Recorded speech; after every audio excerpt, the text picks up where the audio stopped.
पहले ही रात के उठाई ले लकोरा, बड़ा बिजोर से दबोई लकोरा है। पहले ही रात के उठाई ले लकोरा, बड़ा बिजोर से दबोई लकोरा। जगह के हुक छटकाई देलक रे, छटकाई देलक रे, ऐसन मरलक झटका मुचुकाई देलक रे, ऐसन मरलक झटका मुचुकाई देलक रे। पहले ही रात के उठाई ले लकोरा, बड़ा बिजोर से दबोई लकोरा है। पहले ही रात के उठाई ले लकोरा, बड़ा बिजोर से दबोई लकोरा। जगह के हुक छटकाई देलक रे, छटकाई देलक रे, ऐसन मरलक झटका मुचुकाई देलक रे, ऐसन मरलक झटका मुचुकाई देलक रे।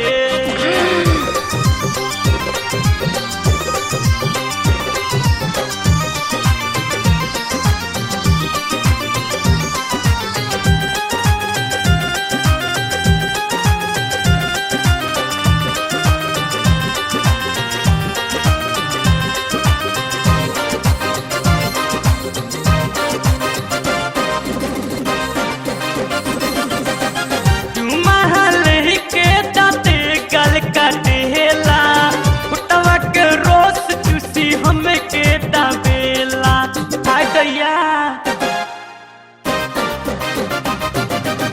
जब वहाँ से हम उठ के आई, हट से पकड़ लेबे हमर कलाई, पेटवा के भरे सुताई देलक रे, सुताई देलक रे, ऐसन मरलक झटका मुचुकाई देलक रे, ऐसन मरलक झटका मुचुकाई देलक रे।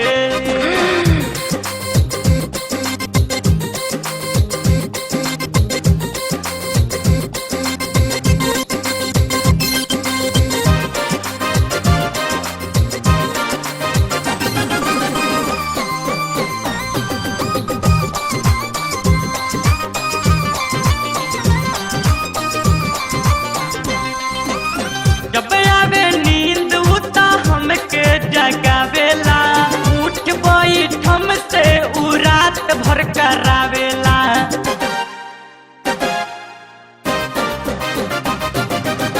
कहेला रानी बड़ू खूबे हसीन, बोले बुआ जूतो हरे हम मसीन। जोर से कमर चटकाई देलक रे, चटकाई देलक रे, ऐसन मरलक झटका मुचुकाई देलक रे, ऐसन मरलक झटका मुचुकाई देलक रे।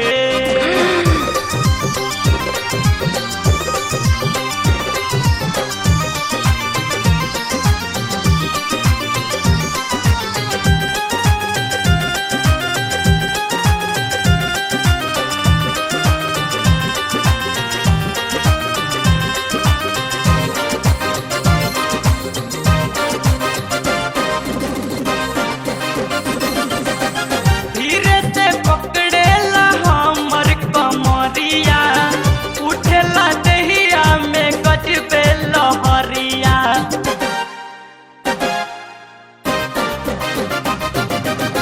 हमरो ता धीरे धीरे आवेला महाजा, कैसे कहीं जाए तो राजन राजा।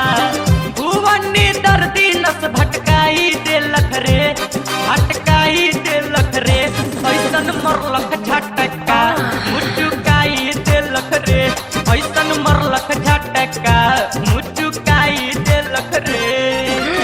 पहले ही रात के उठाई ले लकोरा, बड़ा बिजोर से दबोई लकोरा है।